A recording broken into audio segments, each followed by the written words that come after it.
Hello. Welcome, everybody, to our stream this evening for Giving Tuesday. Thank you so much for joining us. We are gathering for Giving Tuesday to raise funds for trans families. Our year-end fundraiser is going on right now, and Giving Utah, oh my gosh, why did I say that? Giving Tuesday is so exciting because we have a dollar for a dollar match. For any donations coming in right now until the match runs out. So thank you everybody for dealing with my strange uh, Freudian slip. I used to live in Utah, so maybe that's where that came. Anyway, and if you go to transfamilies.org/donate right now, you can get to our fundraising page where you can make a donation. Also, I am going to put the link in the chats for both places that we're streaming to because we're streaming to both places, which is two places, which is wonderful. And as you can see, we have a panel of people here to have an intergenerational conversation about our lives and our histories and community, including families with trans families. So we are excited to talk a little bit this evening about just some of our perspectives on being trans non-binary people in the world and how that fits in with the trans families community. So thanks everyone for coming today. We're really excited to have you here. I'm really excited that all of you could join us. And the first thing that we're going to do, we're not going to do introductions first. We're actually going to talk about what is your favorite morning beverage before we do the introductions, because we thought that might be nice to get to know about our favorite morning beverages. And I'm not going to start. Somebody else start. Great, I could start. I guess should I say my name now, or should that be a Nope. mystery? Okay. No. Oh, okay. All right. Well, we still have our names up. I mean, you No one can. get my name. Nope, I won't Yes. say it. Right. Okay. Okay. My favorite used to be coffee, and then at some point in my life, it made me feel bananas. So now I drink a lot of decaf coffee in the morning. I didn't think it would happen to me, but it did. Kaspar, do you want to go next, and then we'll just go? I mean, sorry, the person to my right will go next, and then we'll go to the bottom. Great. You can also call me the Nameless. Yes. Oh, sounds good. That's a hard one. My first morning drink is water because it is. I think my favorite. I was gonna say coffee, but I think my favorite is actually soy milk. I freeze the glass first, so it's like extra cold. Not the soy milk, just the glass. There's nobody to my right. That's true. On my screen, so. I got you. Let's see here. You're far and away healthier than me with your first drink of the morning being water. My preferred morning drink and my first morning drink is coffee. Every morning. I get thirsty at night and I drink what's left when I wake up. I'll jump in. I'm gonna stay with the coffee routine and specifically to the person who named the decaf route, because I don't know, that thing I swore I would never do. Who would drink coffee when it's decaf? What's the point? I am here to tell you that there is a point still to drinking that enjoyable beverage. Boom. Passing to you.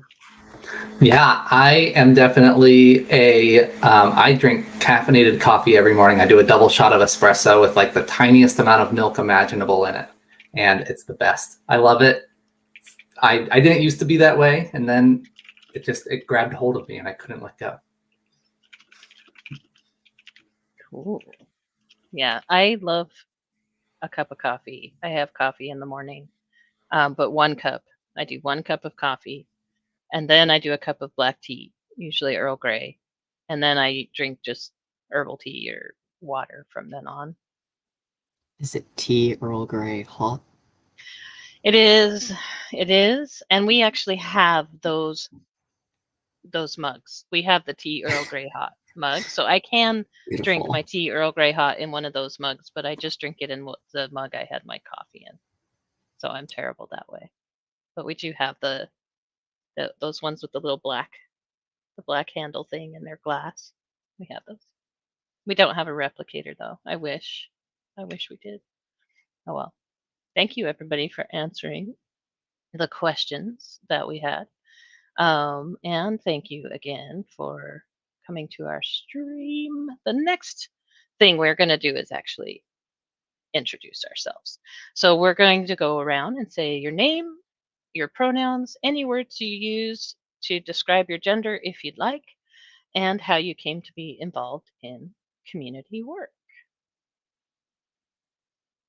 And I could go first again. Go ahead. Go ahead, Charlie. It's a habit. Let's do it. Yeah, so my name's Charlie. My pronouns are he, him. Words to describe my gender. I should have prepared this. I will say that I think it's because I came out at that time, but I just love F to M. I think it's kind of campy.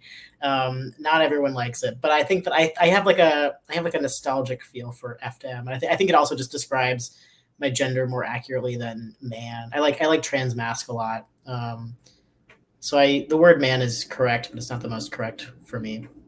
And then was that it? So name, pronouns, gender. Oh, and community organizing or community work. I think a lot of trans people, including myself, I'll just speak for myself, I became involved in community work and advocacy because I was either that or I didn't have rights at college. So I had to be out and I had to organize and do things. And I'm not bad at it. So I like it. And now I think my community work just centers around just being around a lot of trans people. And this work too, of course. Kaspar, you're up, my friend. Sorry, it took me a second to find the mute button. I'm Kaspar. You can use they, them pronouns for me. I just refer to my gender as genderqueer if, like, I need a term to use. I'm not going to take the, 45 minutes to explain why. I just do. It's got a good color scheme.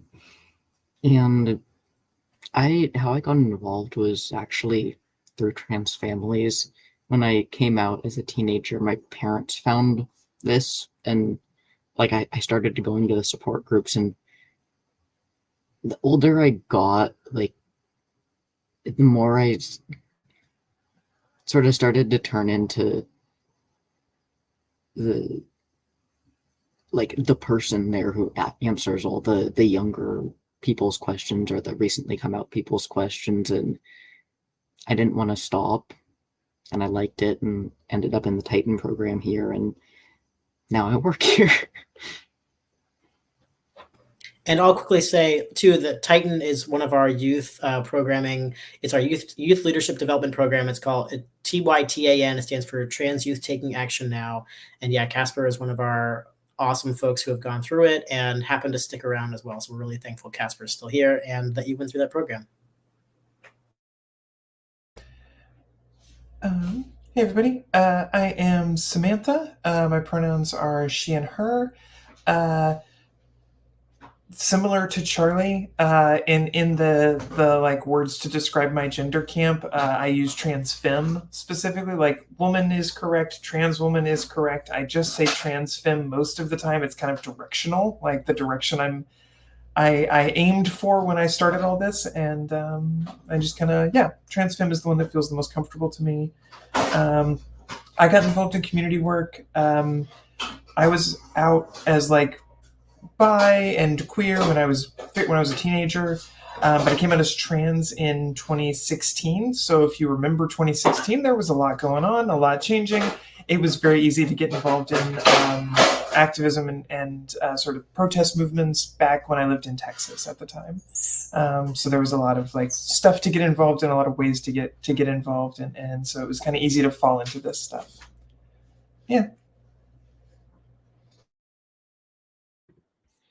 Right on. Thanks, Samantha. So my name's Aidan, he, him pronouns. And let's see. Describing my gender, the first word that comes to mind is depends. Depends on who I'm talking to, really. And that answer, the fluidity in the answers that show up is something that I love exploring personally. Why does it change? Why does it change with different people? I default to he, him pronouns for just movement in life. But there's that. So then with respect to how I got into this work, I think like many people, it's a very specific, gosh, if I'm going to survive this world, I think the world needs to change a little bit. And so can I be involved in that, in facilitating that change? And initially it's with family or friends or community members or work colleagues or whatever. And fast forward any number of decades now, it's really grown in a really powerful way. So that's how I stepped in. Yeah, and then I can go. My name is Cara. I use she, her pronouns. Let's see. Oh, any words that describe my gender? I use the like, it's a series of words. I'm a non-binary trans woman is what I typically say. I also like trans femme. I think that's a good phrase. But yeah, I think sometimes like just keeping it at trans woman is a bit too limiting. So adding kind of like a non-binary sort of feel to it just helps me feel like I could be a bit more expansive in things and less limiting. But yeah, so how did I come to be involved in community work? So I think like it came from both a like personal and professional need. I kind of came out while I was in college, and I was like, all of a sudden I was like also thinking about what do I want to do professionally? And I was studying public health, and I just got super passionate about both of those things and decided, you know what, I'm going to go and do kind of sort of some community nonprofit public health focused work for queer and trans people. And so that's how I kind of ended up here. Been to multiple nonprofits at this point, but this is my favorite one by far. I love being here. Yay. We love having you here, Cara, especially because we can talk about spreadsheets a lot. Because Cara and I talk about spreadsheets all the time. So I am Revel. Those of you watching may have known me by a different name last year, but my name is Revel now. And my pronouns are they, them. And the words I use to describe my gender is trans, non-binary, genderqueer, gender bereft. I made up the word gender bereft because I don't know what my gender is. That fact disturbs me, and that's why I am bereft about it. Some people don't know their gender, and that's fine for them. But I don't like that I don't know it. And it's not one of the binary genders, so I don't know. That's me. And how I got involved in this work, I've been involved in nonprofit work and community work ever since high school, which is a very long time ago. I'm one of the older ones in the intergenerational of the title here. And I've been involved in doing things like this for a very long time. And I am very happy to take the skills I have and do quieter things in the background instead of being out in the front like I used to be when I was younger, because I just don't have the energy anymore. But I do have the experience and the brain to hopefully be able to move things forward from the background. So that's a lot of what I like to do. So thank you, everybody, for your wonderful answers. We are going to break it up now, because now when we ask a question or talk about a topic, not everybody needs to answer. We did want to make sure everybody introduced themselves and talk a little bit about ourselves. But if you want to share, the next question is, how did you discover the words you use for your gender? Or what process did you go through to figure out that your gender didn't match what you were given at birth? Is there anybody that would love to leap in about that? I'd be happy to. Yeah, Cara. Yeah, so for me, all of this kind of happened when I was studying abroad in New Zealand, actually, when I was 21 years old.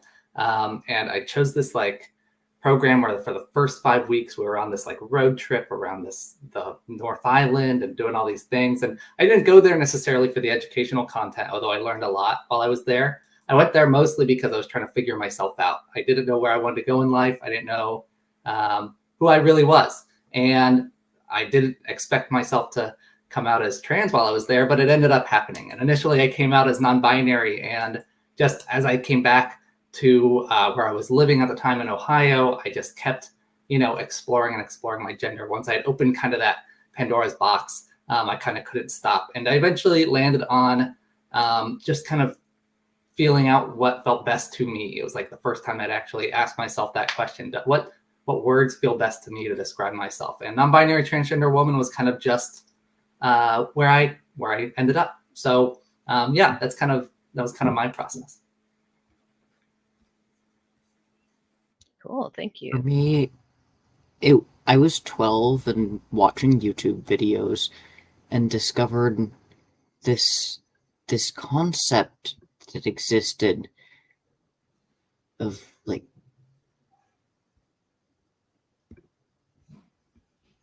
gender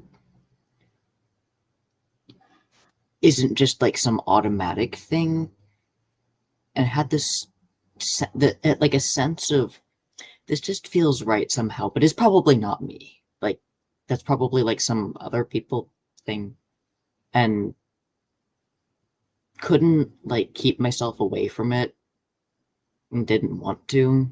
And eventually it sort of clicked that okay, yeah, that seems right. And I spent like a number of years like trying to figure out what exactly am I, trying out different things, exploring words, and to come to the conclusion I don't know. My gender is that I don't know. And it can be whatever I decide it's going to be at any given time. And I can wear that as a costume if I want to, or use it for personal convenience. But I don't know. I don't need to know that. I don't know what my bones look like either. And they do okay. Your bones do okay. I don't think I've ever broken one. That's good. So yes. Good. Yeah, that's cool. I love it. I love that. I'll jump in with a answer to one of those questions only, and that is, so much in my work world, I've been able to be in front of different groups of people. And this particular time, I was at a school training, and I had a bunch of teachers in there listening and absorbing, and the conversation was extensive. And then at some point, somebody said, "So, Aidan, are you advocating for a genderless world?"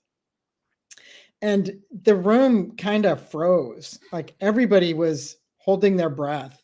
Like, what is the answer to this question? And I hadn't really thought about it before, but the immediate answer was no. I would really like to have a more genderful world. And so that tends to be a word that I like to use to describe my gender. Hey, what is your gender? And I go, yeah, exactly. That's what my gender is. It can be really genderful. And so I love that. That's the story I wanted to share. I love it. Yes, I love it. yes, that exactly. Mm-hmm. It's fun. Yeah, I actually was I like so many found my gender on Twitter of old. The Twitter of old. This was about, so I was 37, so it was like 13 years ago, and I was actually looking at Twitter and thinking, "Oh, this is a cool community." And I was following people who were autistic because I was suspecting at the time that I was autistic, which surprise. No surprise. But so I started following all these autistic people, and they're like, "I'm non-binary." And I'm like, "What's this? Non-binary?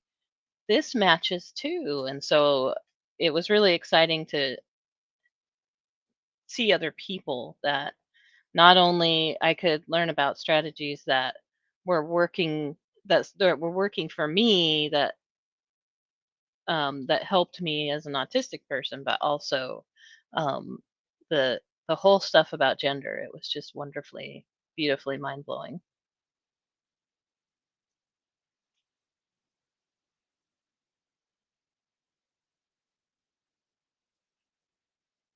Who else? Anybody else? I think we'll move on to, if your gender was an object, what would it look like?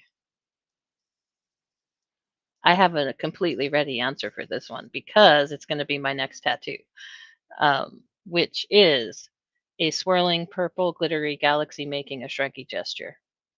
That is my gender. In fact, if people are in the kind of audience that can understand that, that's how I will tell them what my gender is, rather than use the words trans, non-binary, and blah, blah, blah. Because that's me. Anybody else know about your objects? I do. I think, it was something that was like a constant thing that I thought about when I first came out, actually, because I kept having people try to like ask me, like, what is it to be trans? What is your identity? How are you defining that? Whatever. And I just like couldn't give a full answer because it's like so amorphous. And the thing that I kind of landed on is because I'm like sciencey and stuff. It's like I thought of like a 4-dimensional object, right? It's something that I can like somehow I'm able to perceive this thing, but no matter how much I look at it and mess with it and try to analyze it, I can never fully explain it. It's constantly moving. It's constantly different, but it's there. And I think that sort of ethereal nature of it is kind of what drew me to that kind of thing. And so whenever people ask me that, I tend to give that answer, even if they don't quite get it from there. Yeah, that really resonates with me. This question was hard for me, and the way that you phrase that kind of reminds me of when I was first coming out and I was trying to explain to my parents, and I couldn't really explain it, and that used to kind of bug me. Like, how do I know that I'm a man or like not a girl, or what does that mean? And at some point, I was like, I don't really care. Like, all it really matters is like, as long as I am existing in the world in a way that makes me feel comfy and cozy every day, like it doesn't really matter why I think a beard is important for that. Like, you can call me Charlie, please, So I think, yeah, it's kind of, yeah, ethereal and like I can't really nail it, but that used to bother me, and it doesn't anymore.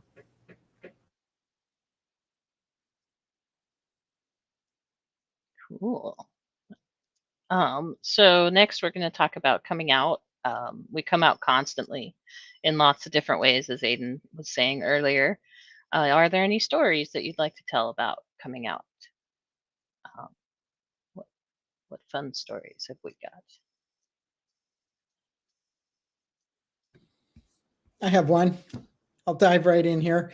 Isn't quite a number of years ago, the manager of the apartment building that I lived in, he and I were acquainted, and one day he stops me in the hallway and he says, "Hey, I just assumed that you were family, and but I don't know for sure, so I just thought I would ask." And I knew he was an out gay man, and so when he says family, I understood what he was getting at, and I said, "Well, Jeff, I am family, maybe not in the way that you're thinking of." And then I went on to say blah blah blah blah blah about my gender identity. And one of the things that I really love about this particular experience was seeing the complete immobilization of his face.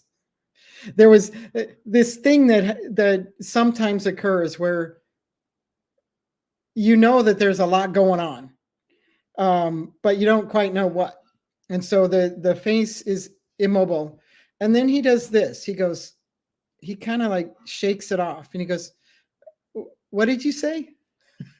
So I went back, I'm like, okay, slow it down, and walked him through again. And the reason I love that is actually one of many of the ways that people react when you share something unexpected. And there's fight or flight. There's the Jeff freeze. And there's any other number of reactions. And it's such a powerful learning moment for me to see it in action, and to just watch him shake his head. The words went in. They didn't have any place to land, and so he did his best to he decided, I think, that he didn't understand what I was saying, and said, what? Again. So it's moments like those where I get to further my own learning. That's my story.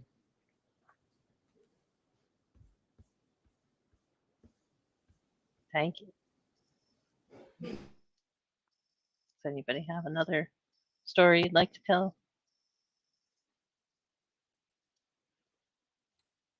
This is a number of stories, a number of times over my life, but one of my favorite things related to coming out is when I come out to someone, or just introduce myself, and I don't know, we become friends or acquaintances, classmates, whatever.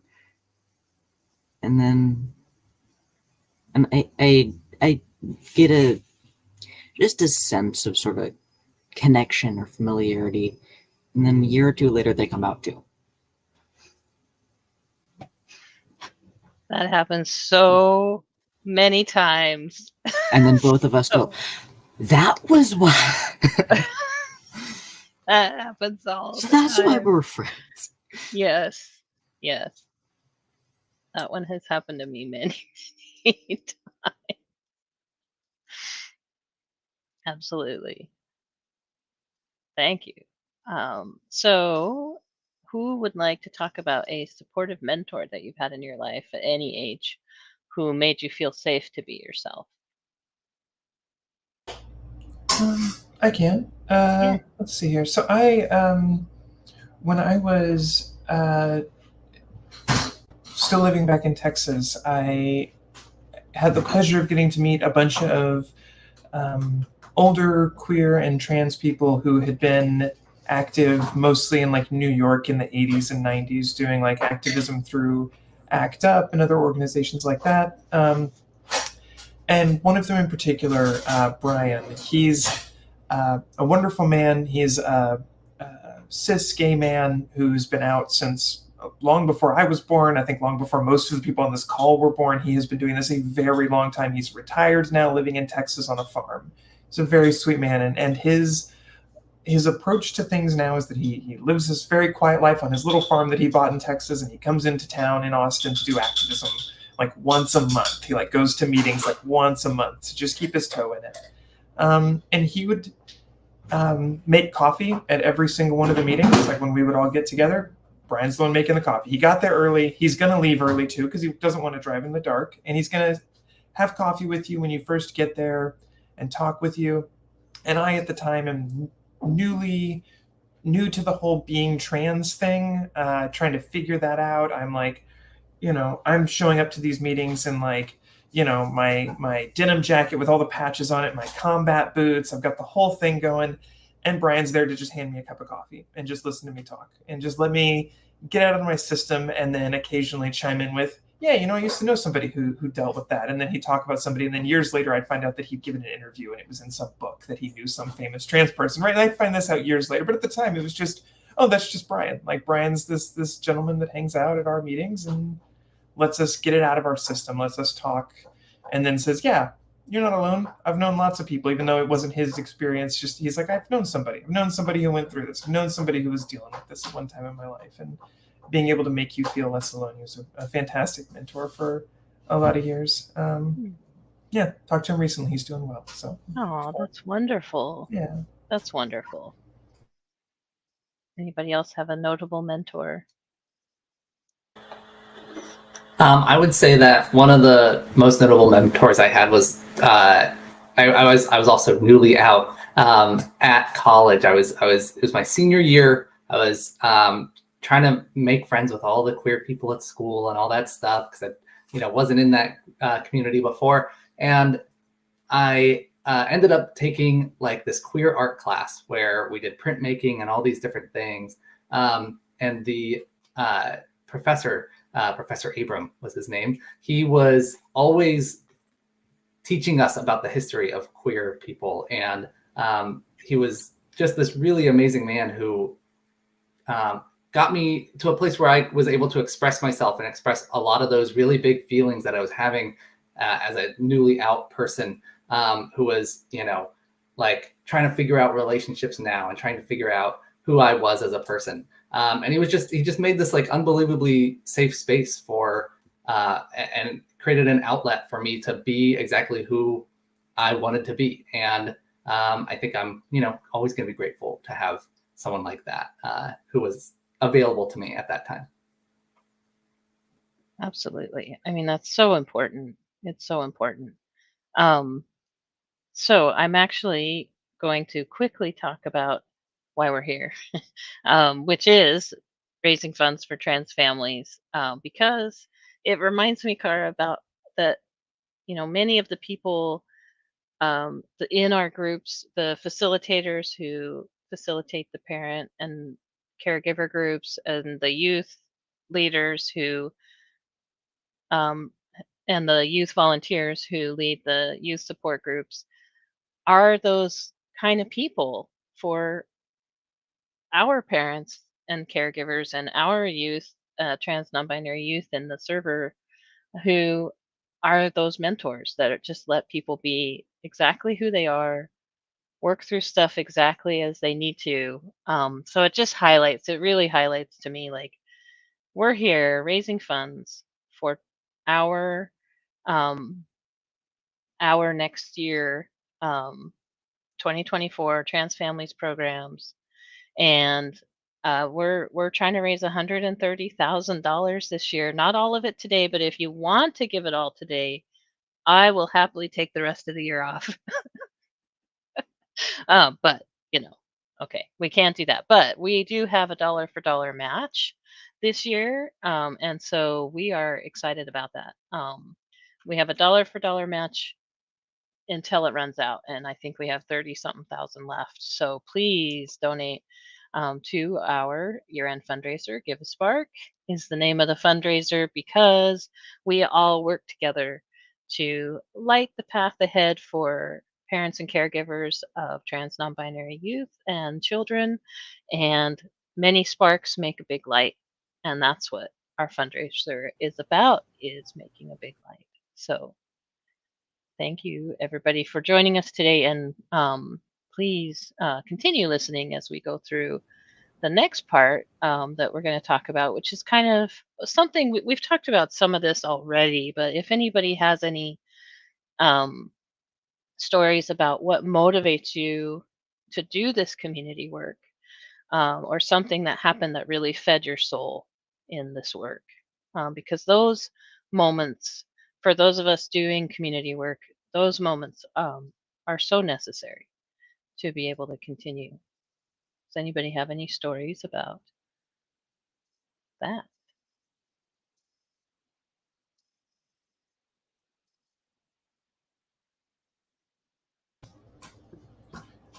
I can. So for context, because I don't think I've actually mentioned it, I don't work with everyone else here. It's not. I'm not. But I work a lot in my local community, in my city, doing a lot of different organizing, a lot of different mutual aid, things like that. And one of the things that and I want to be clear, I didn't give them this name.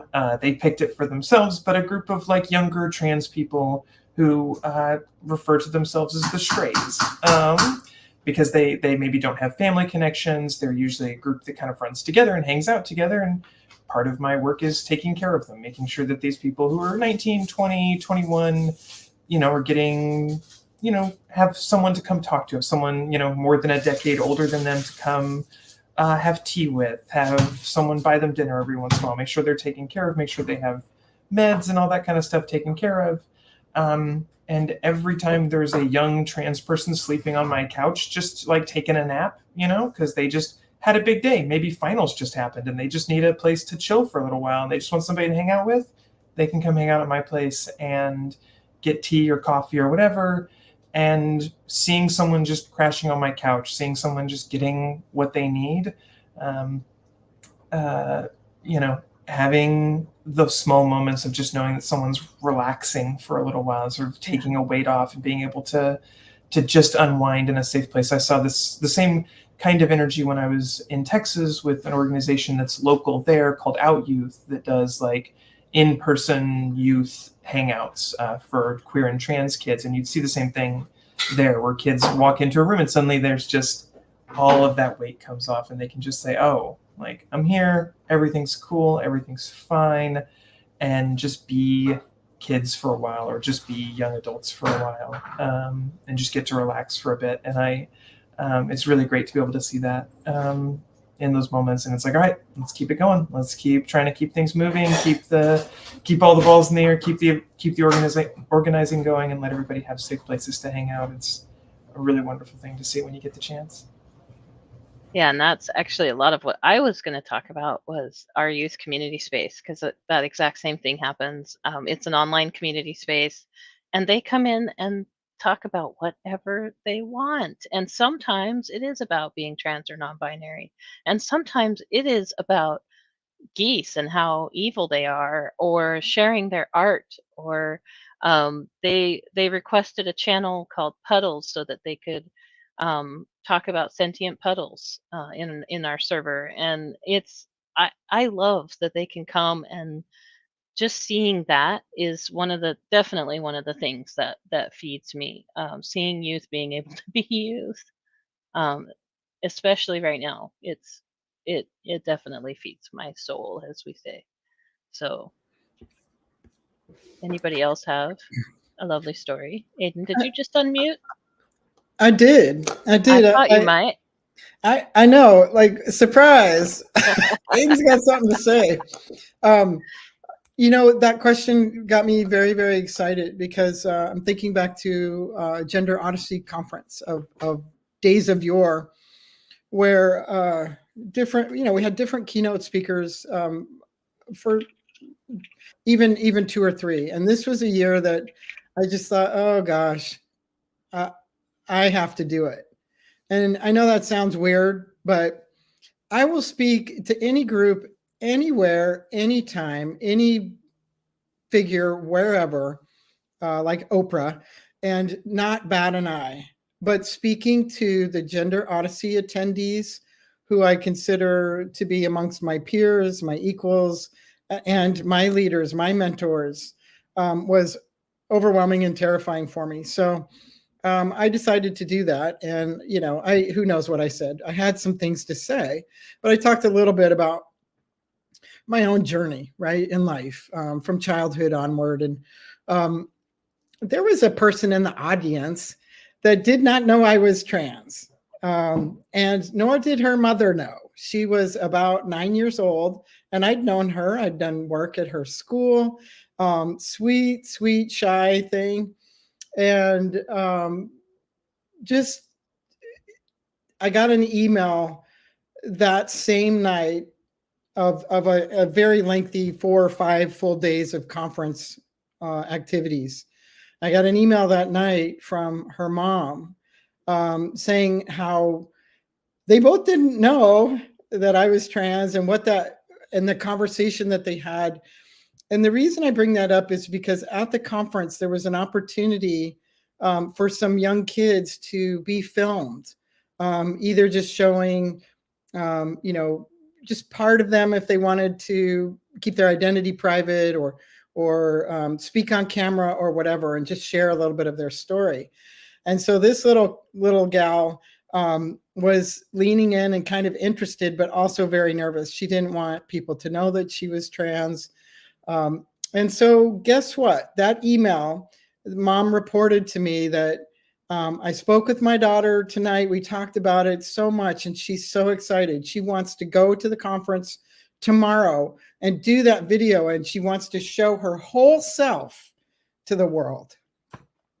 Just thinking about it gets me choked up. It was so amazing. And of course, that night I cried, because I like to have a good, wonderful, joyous cry.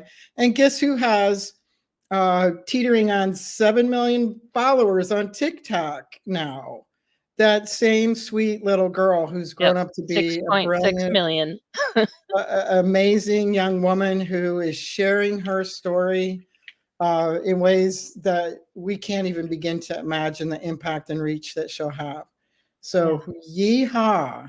And she's I still have that email.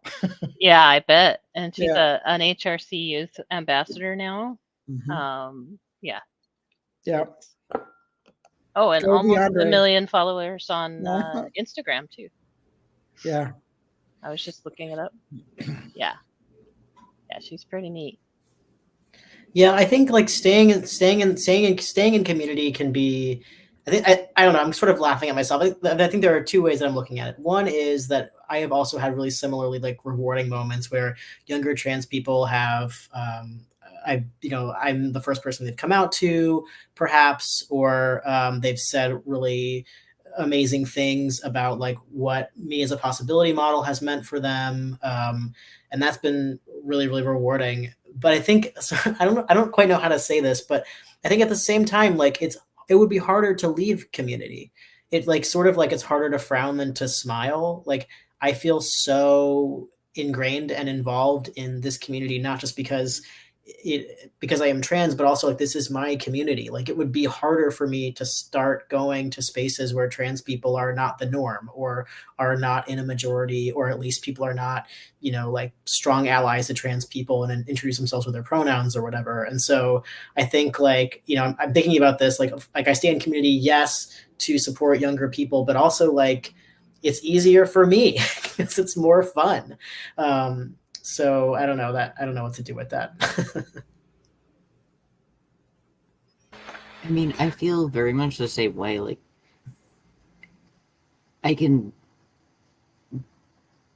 when I'm around other trans people, I can be me instead of like pretending to be somebody else to make it easier for someone who just doesn't, like, maybe they don't know, maybe they just don't quite get it, maybe they really don't like it, but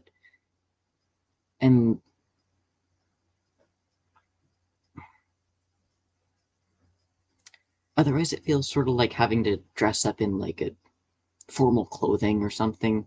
Like it's not, it's a costume, it's an act, it's a pretense. But I can actually be me in community. Yeah, absolutely. Oh, Cara, did you have something you were gonna? Just one small thing. I just wanted to bring it back to this other sort of like form of community that we work with all the time at Trans Families, and we like, it's a small thing, but it's something I get to do every single month, which brings me a lot of joy. Is I look at the feedback forms for the parent support groups. I'm the one who takes all that data, looks at it, sends it out to people who need it, and I'm tracking our progress towards things. But one thing that I always love seeing is the different comments that parents have about the support groups, and I always love all the comments, the ones that are that are giving suggestions for those changes that we can make to make things even better, and all those things. I think those suggestions are just signs that our community is actually really strong, and that they feel safe to give us that feedback. But then also, I of course love all the nice things that people have to say about our facilitators and the various other parents that are involved and help educate other parents as they go through their own journeys with their child or important young person in their life. So I really I wanted to bring it to that, because I think it brings such a joy to myself every single month, getting to see all these different messages and all these ways that people want to improve and become better allies and better community members for the people that they love. I love that, the way you put that they feel safe to tell us what we can do better. How cool is that? And what does that say about our groups and our facilitators and our staff and who we are? Yeah. I think that's lovely. I love that. Of course the nice things are good, but also we know we can improve, and I love that our community is a place where people feel like they can talk to us. So the next question I have is actually about how families are often a child's first community. And so how can families foster environments for children to safely explore their genders and their authentic selves? What do we think as this group of people?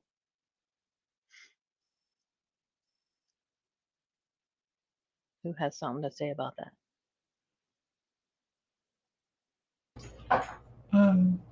I can chime in briefly on this one, which is I am not a mom myself, but I spend a lot of time taking care of kids in different stages of life, either babysitting for my friends and things like that, or just taking care of some of the older kids who need people around.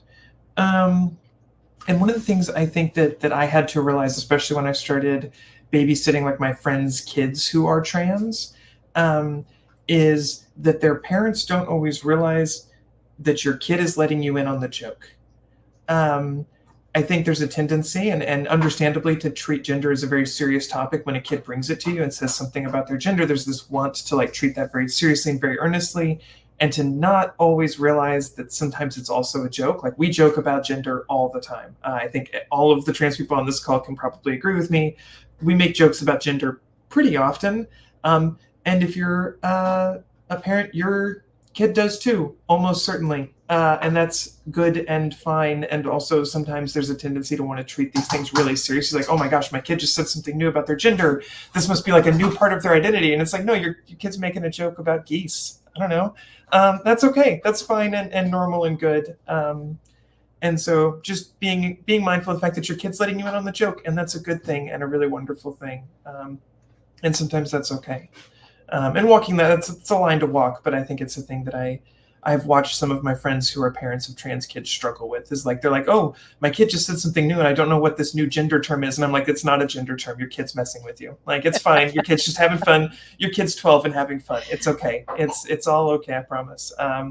And once they get in the groove of it, they're like, oh yeah, we can have fun with this. Like, we can make this fun and make this casual, and then it's just really great. So it's the only input I have. I love it. I love that. It is true. It is true. Absolutely. I think one of the things that, at least for me, has always been really important for feeling safe, like exploring anything or being myself in family settings, is knowing that no matter what it is that I tell them, my parents aren't going to freak out on me. Like, even if they get upset, they're not going to... I could go to them and say, like, hey, I ended up in this serious problem situation. I stole a car and now I'm in trouble. And they wouldn't just immediately start yelling at me. They wouldn't be happy. They really wouldn't be happy if I did that, but they'd work with me and, figure out what to do. Or if it's something that's not a bad thing, maybe a neutral or a good thing, they don't understand like what I'm talking about, they don't just get mad at me. They like try and figure out, like, okay, what's this? What are you talking about? If they need to. But I think it's very common for families to make the topic of gender and transness scary for their kids to talk about to them, because it's treated like a very serious thing, and like it's a big important decision, instead of just, okay, that's I think that's possibly actually what my mom said, like when I originally came out to her, was like, okay, do you have a name picked out? And yet that's not scary to go through. Okay, that was still scary to go through. It's always, but like, it was just a calm, neutral reaction. It wasn't, this is a big deal. It was that can be really important for a lot of people. Thanks, Kaspar.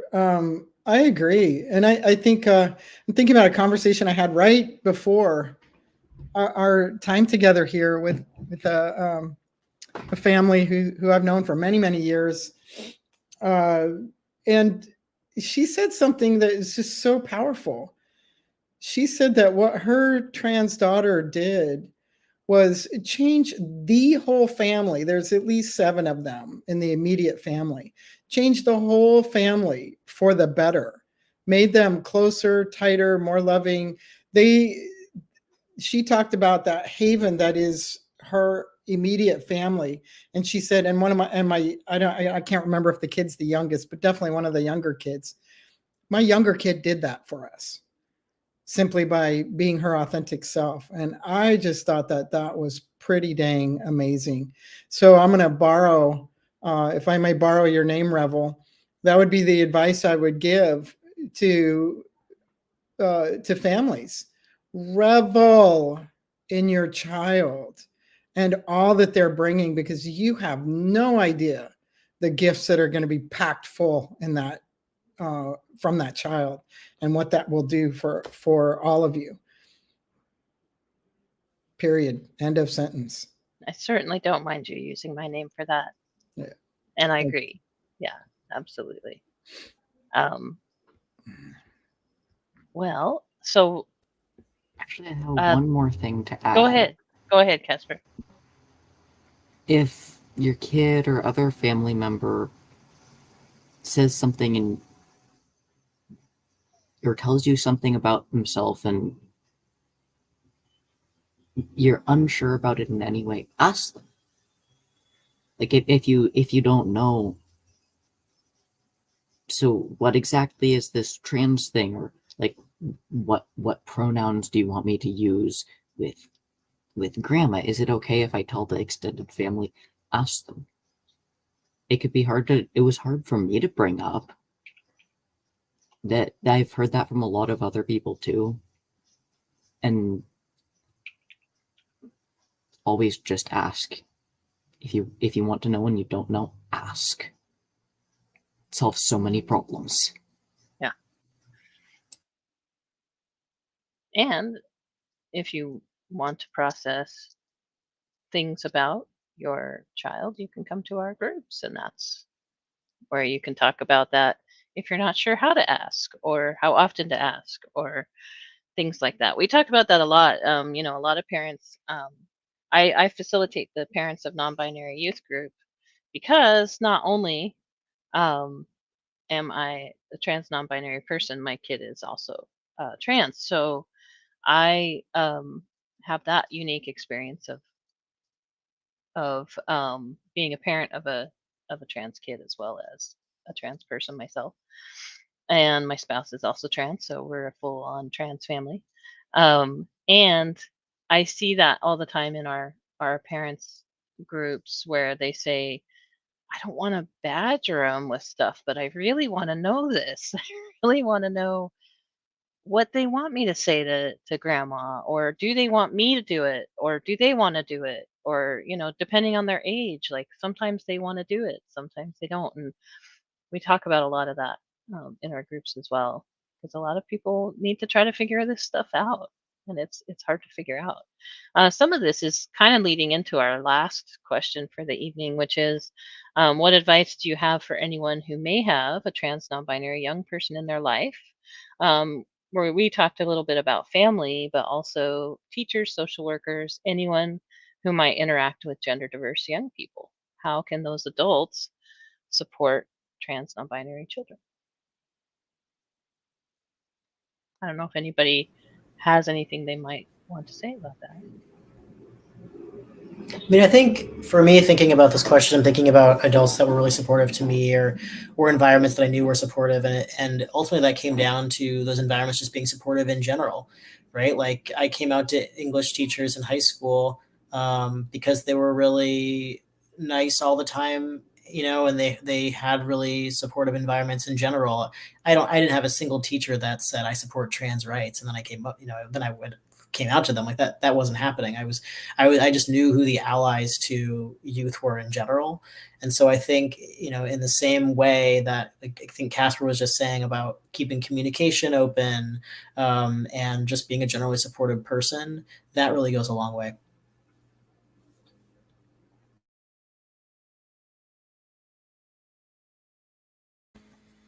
Yeah, I can go along with that a little bit. Building off of these things is one thing I think about a lot is like I completely agree with like ask this person in your life questions, right? Like ask them, what is your preference for pronouns? What is that sort of thing? How do you want to come out to your extended family, and all those important questions? And at the same time, also going and doing some of that work yourself, which a lot of people attending this stream or watching this probably are, because they're either learning about trans families as an organization or have an interest in attending those things. So I would say start putting in some of that effort yourself too. Start learning about what a trans identity is from trusted sources. Don't just get it from those scary news channels that are going to say really really intense things. But instead, a big thing is that like trans people are usually really excited about figuring this thing out about themselves. They're really happy about it. And so being a supportive person and being excited with them, I think is really an important part of that experience.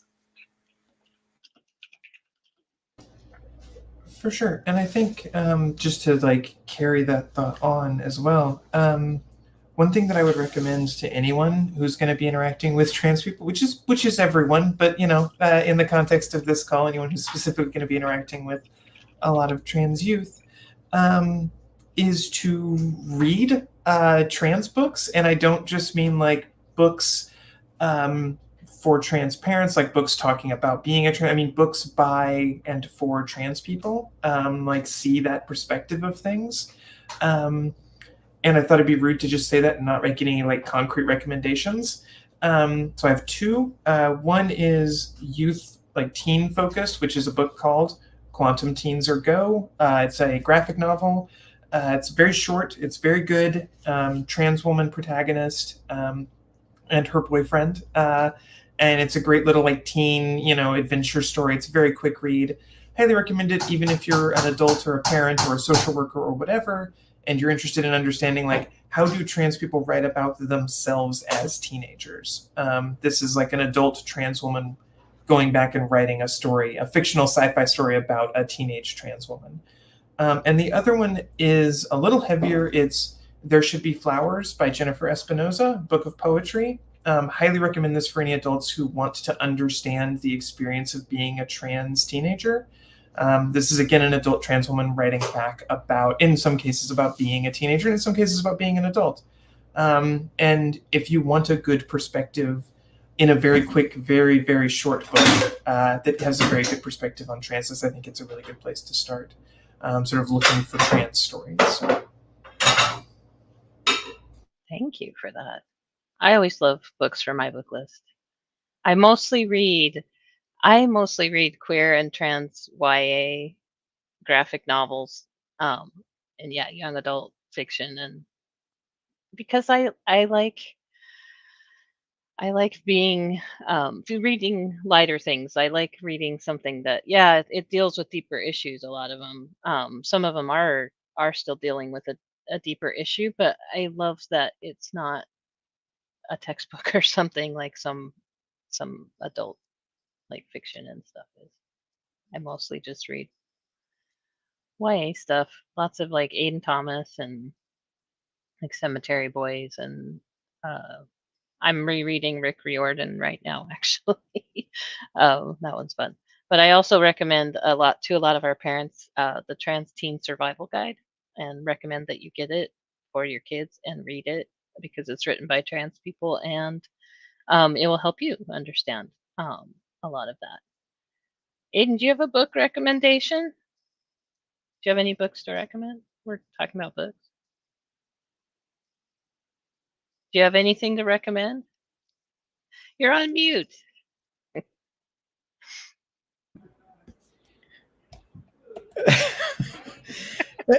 Yeah. So yeah. Trans children in today's schools. It's a Written hefty by book. who wrote that one? Somebody in our near vicinity. I have no recollection of writing it. We'll just say that Yeah. much. Except for the blood, sweat, and tears of it all. Yeah, but I think especially for those adults in a child's life who don't have that that more close up connection or ability to relate, I really wrote something for them to try to especially bridge some of the understanding that we of certain generations have compared to where our younger generations and the what it means to incorporate gender expansiveness into one's mindset, it's a pretty significant difference. So my hope is that book is really supportive to people and bridging that understanding, so that they can look after their kids, their children, the kids in their schools, their child's friendships, and so forth. So thanks, Cara. And I can hear your voice when I'm reading it. I totally Oh, hear your good. voice while I'm reading it. Oh, good. Anybody else have any recommendations for tips for parents or recommendations for media that you like? Doesn't have to be books necessarily. It could be whatever YouTubers you like. Or Yeah, I think real social media is just so important for community. I think that so one thing that I like about TikTok and Instagram and following people that you enjoy following are they don't just talk about trans stuff. They also just talk about their lives, and that's really nice. They're also like there are a lot of I've been seeing a lot of like parents of trans kids that are stand-up comedians on my Instagram feed lately. that's cool. Yeah, so just like searching hashtags, I think, and just following people that you really enjoy is a great idea. That's great. Well, that's all our questions that we have for this evening. But like I mentioned before, we are here to raise funds for trans families for 2024. And we are trying to raise $130,000 this year. And we actually have a group of trans families that have donated a match so that we can get dollar for dollar for every dollar you donate right now. So we're excited to have that until it runs out. And I'm putting in the chat the link to donate to the trans families fundraiser. You can also, if you're interested, start your own personal fundraiser. We have a few people who have started personal fundraisers, also a few cats who have started personal fundraisers. Currently, we only have 3 cats that have started personal fundraisers. So it is easy to start one. It's easy to upload an image that you want of your cat and raise funds through giving a personal message, and you can share that link wherever, and the funds come right back to our big fundraiser. So if you want to go out and do that, if you can't donate right now, that's a great way to support uh, and share that link everywhere that you can. You can email it to people. You can post it on social media. You can tie it around a carrier pigeon's neck and have him fly around to everywhere. It's up to you how you'd like to share that message. That is what we're doing today. And I thank everybody here on our beautiful intergenerational conversation group. I appreciate all of you coming and hanging out and just talking about us and our perspectives and our families and community. I love doing these kind of things because it makes me realize, yep, we're not alone. And I love having this opportunity. If you are looking for future events, we are going to have another event on December 15th.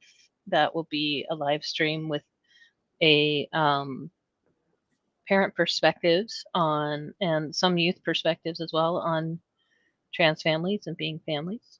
So check out that when it comes. We'll send out more information later on.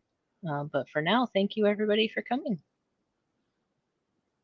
Thank you.